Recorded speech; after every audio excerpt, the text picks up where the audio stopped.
Hello, you wonderful people, and welcome to another episode of Not to Comic Book. This has been a show where I talk about TV shows that are adaptations of comic books. For today's episode, I'm going to talk about the latest episode of Happy. And a great episode. A lot of interesting things went down in this episode. The whole situation with Mary and Nick, obviously I saw it coming. I'm sure everyone saw it coming. I thought they would last a little longer. I didn't think it'd be like in the first few minutes of the episode. It's like, you're actually here for someone else, aren't you? It's like, and she's like, oh yeah, you have to go see Blue. Cause she tried to play it out like, oh, we should work this case together and everything. And I thought they would actually work together a little bit longer. And then she kind of betrayed him, but didn't expect it to be like, to be fair, Nick figured it out. It's like the moment she was like, oh yeah, like old times, he's like, okay, like old times. It's like, you almost had me till you said that. I guess because her working with Blue, I guess because old times for them meant working for Blue, because the episode kind of alludes to, shows that he was working for Blue in the past too. Because it shows, this episode is a good indicator of just how far Blue's reach goes as well. But I'll kind of get to that a little bit later on. But I wasn't expecting things to kind of turn the way that they did.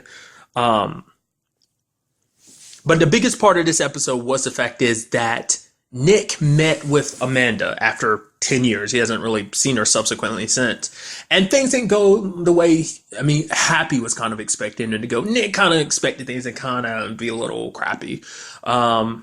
Which rightfully so. It's just because it's just like she's had to raise Haley on her own for 10 years. It's like we still don't know what it is that, like, how things left off. But Nick is like, yeah, me and Amanda didn't leave off on the happiest of notes. And it's just for her, it's just like, I've done everything I can to prevent her from ever being anything like you, you know? That's why she got super pissed anytime Haley would, like, hold on to that one picture of her dad. And it's like the only picture that was left and that was online. And it's like, no, don't look at him. I don't want you to think about him or know anything about him. Because she also hears the rumors about Nick being an assassin and everything. It's like, look at you, you're a mess. Like, because the only reason why she's working with Mary is because she was looking for Nick, but then it's like, oh, now I have to work with your mistress and everything, like, to save our daughter. But no, she's not our daughter, she's my daughter. She might be yours biologically, but you haven't been a father. And once again, it's something that we learned previously of why, like, Nick never found out.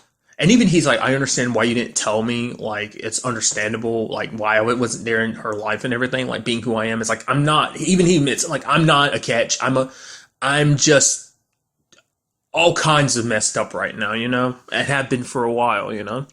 Because what makes you wonder, was it all at once? Or was it just kind of something that's happened over a period of time to get him to where he is? Really, like, we know it's, and like a buildup of everything, like his, like being a cop and everything, and just the down spiral and all that. But I meant, like, after things kind of ended badly for Amanda, did he immediately jump to this? It seems like the state he's in, the pessimism, like just the pure cynic that he is, it seems like something that's built up over the course of years. So doesn't make the situation any better, considering the fact that people came to try and kill Nick in their house. The place got super wrecked up. He even killed a guy in Haley's room. Like, her room got trashed. There's blood on the wall from him stabbing a dude with one of her trophies. That super sucks. That's not good at all. So, to the point Amanda was just like, get out. Because it's like, for her, it's like, all you do is cause destruction. And he was like, what? You're exaggerating. And a second later, bam, the guys come in to attack. So, which that in itself, like, Nick had kind of crawled himself out of that pit he's been in for a while, but that whole situation with Amanda just made him crawl back, just because it's like, he realizes just how much, like, it's just like, oh, it doesn't matter, like, I've just, any faith he might have had in himself and believed in himself to do this, it all went away. It's kind of an interesting thing, because, like, in this episode, Happy started shedding, and immediately my brain was wondering, like, could that stem from one of two things? Like, maybe it's combined with the fact is that Haley is starting to not believe, or maybe it's just he naturally shedding. But I feel like that's kind of a precursor for something. I think that's supposed to represent how Haley's starting to not believe current situations, which I'll get to soon enough. And maybe it's also because Nick started losing faith in himself too, and it's just like, I don't know. Happy kind of wanted to see the better side of humanity. It's like, oh, the Christmas spirit people are good when the time comes, but like Nick's like, no. Like when things go a little awry, you see people kind of drop their facade. It's like, oh, they put on these good fronts and everything like that, but it's like, no, people are just kind of crappy on the inside. And like I said, the cynic to the point, he was just like, hey, I'm gonna lay on this track and die, and I guarantee you, no one's gonna help me or even care. And then Happy's like, wow, you kind of opened my eyes to everything, Nick, and so he decides I'll leave. And when Nick tries to pull himself up, everyone else, people actually helped him. So kind of, he was wrong in that sense. But I do love the line of like, oh crap, I killed my daughter, I killed my kid's imaginary friend. There's kind of an interesting thing about that too. Like Happy said, I became an imaginary friend, because basically Happy's like, yeah, you tend to help other people because it's like you kind of, there's something wrong with you. To kind of escape your problems, the best way to do that is to help someone else, which is kind of like, I don't know if I 100% agree with that, but I guess it's like when you're dealing with your own issues, it'll make you feel better to like help someone else. I don't know. I don't know. Nevertheless.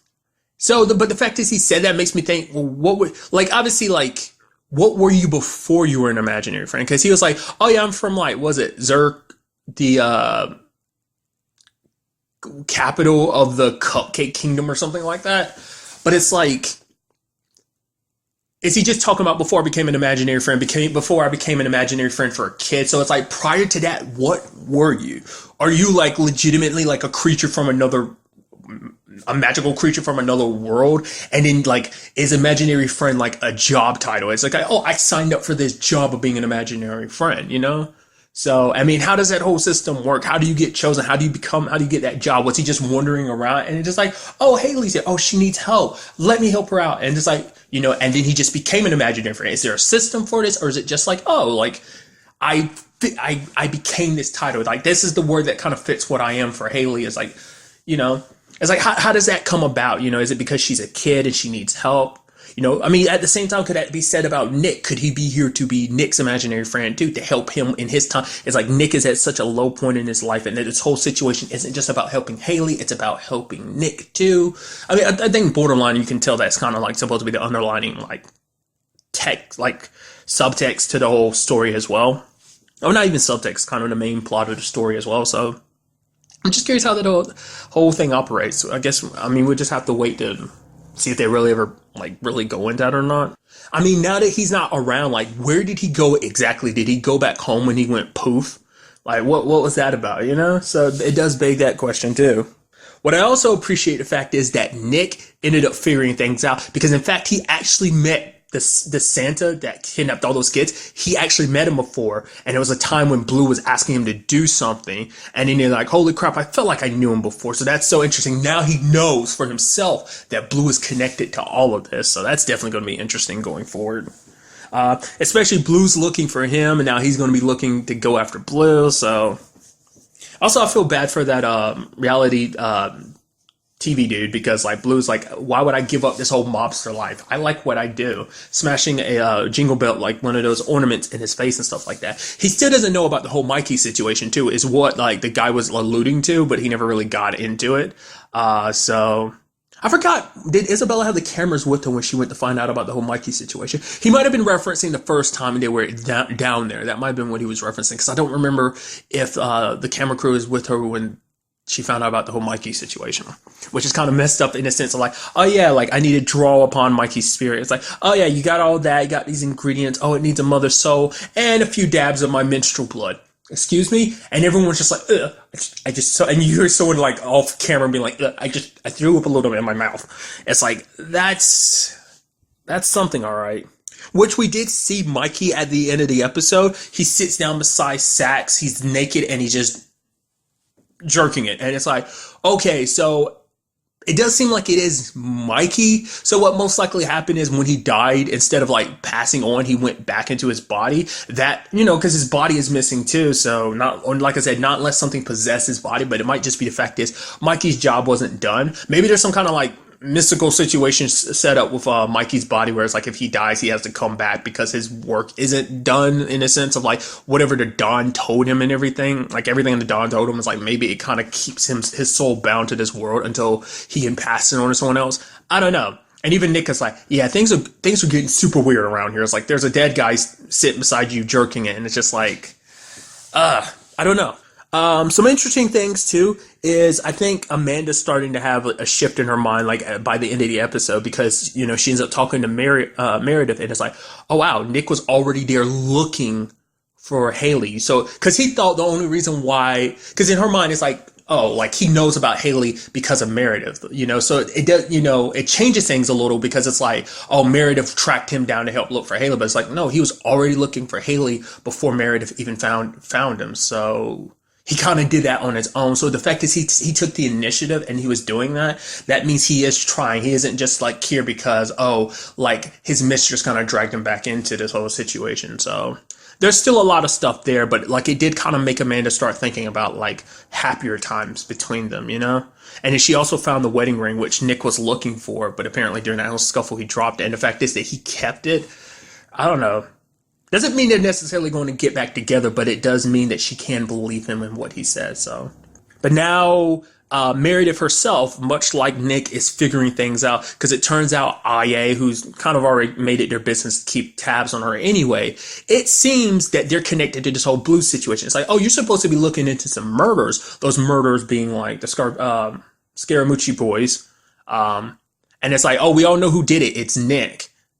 Which begs the question, like, how would you know that? I mean, I guess, like, the fact is it's word on the street, but it's also because it's like, well, obviously you would know because the person that's telling you to do this is Blue, who Blue was the one that hired Nick in the first place to cap them. So, which Isabella still doesn't know yet, which is going to get interesting when she meets up with Nick, because that's most likely going to happen. And there's this whole Mikey situation where it's basically a question, can anyone see Mikey? Because Mikey, like I said earlier, I thought Mikey might be kind of a ghost situation, but his body's missing too. So obviously that's really, I don't know, it's definitely going to get weird and interesting going forward about this whole situation.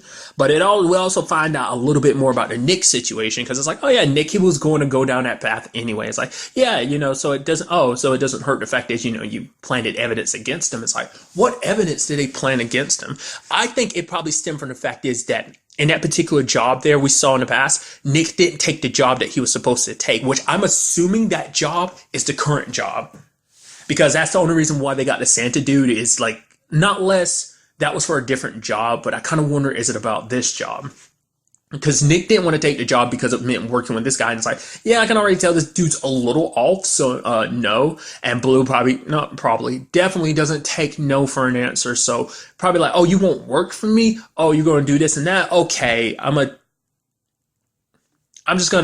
take you down, you know. So had evidence planted against him. So, and that's the whole point, because Meredith is like, this is much bigger than she thought. Like, you know, it's like, okay, I'm on the Blue's thumb, sure, but it's like, no, you just don't know how many people are connected to this. We don't know who Mr. Bug is in relativity to like this whole thing. Must be someone big and powerful. Like, I don't know, like a senator, a mayor, councilman, whatever the case. Must be some powerful position, or just might be like a powerful CEO. We don't know.